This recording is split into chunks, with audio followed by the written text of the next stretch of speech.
I want to get now to some conclusions and take you into some controversial terrain. What do you learn when you go to 6 places like this and you look at, as you can see, very different themes? But are there overarching themes that come together?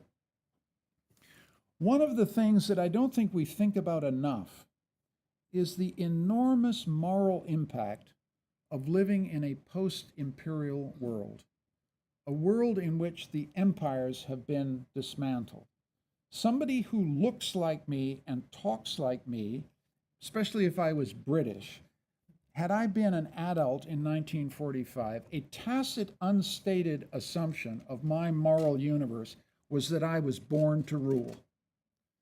Ask a Frenchman the same, ask a Dutch person the same. The sense of unavowed but deep moral superiority that came with imperial power. We need to understand decolonization and the dismantling of empire as having an enormous moral impact in 2 ways. That is, it delegitimizes the master races.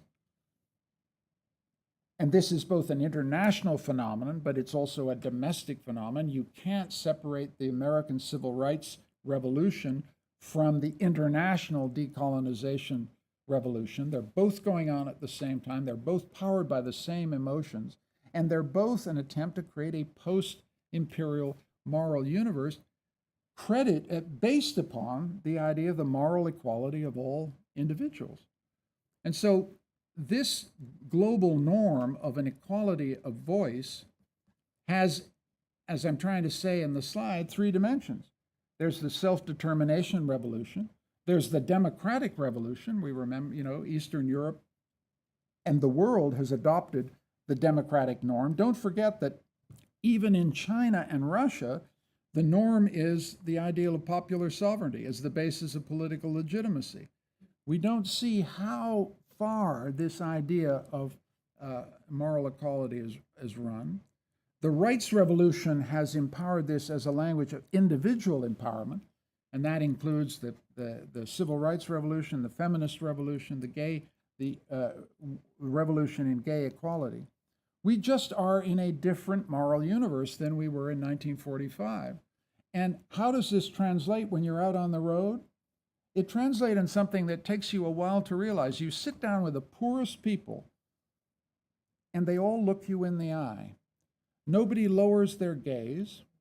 Nobody thinks it's odd that someone has come from far away to ask them moral questions about the meaning of their lives. They take it for granted that they have something they want to say. And they take it for granted that I am there to hear and listen. In 1945, I just don't think the dialogues that we had, the site visits we had, would have been conceivable. The conversation wouldn't have occurred. There would have been silence on the other side.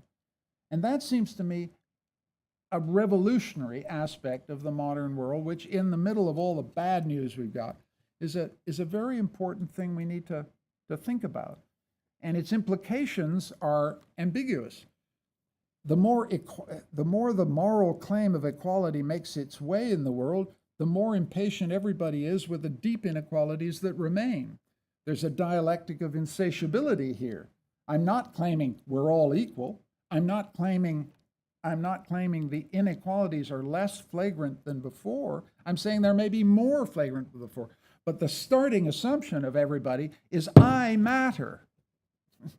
I matter. You go to the poorest communities, they say they can't treat me like garbage. This is a revolution in moral feeling we need to understand. But it comes with a complication that I think we need to think about, which is that you would think that a global norm of equality, undergirded, for example, and expressed by the language of human rights, you'd think that this would produce more human solidarity across groups. This almost the central paradox of our work was to feel, on the one hand, people are saying, you can't treat me like garbage. I'm as good as anybody else. I'm equal. On the other hand, the frame of reference for their moral lives was intensely local and has got even more local. Moral globalization has not produced more moral solidarity across ethnic groups, across races, across religions. So you have the paradox of equality without solidarity. That we saw everywhere.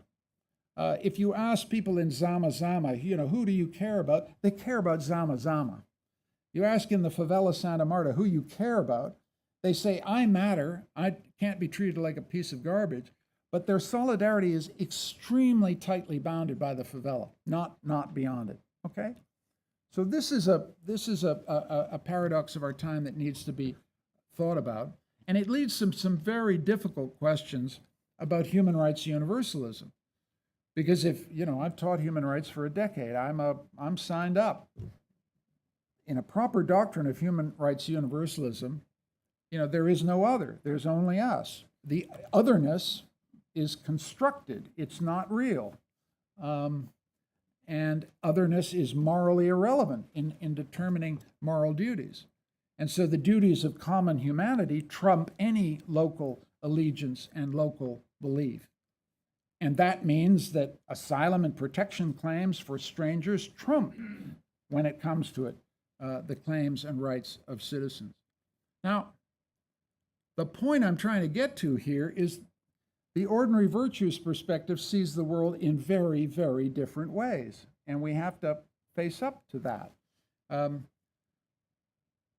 For all the people that I talk to, the primary distinction is self, other, us, them, citizen, stranger.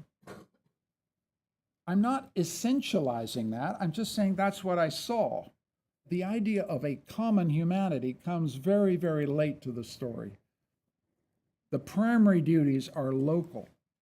And this means that race, religion, gender, nationality, all the markers of difference that human rights universalism regards as constructed, something that we can get beyond and get over, doesn't sound right from the ordinary virtues perspective.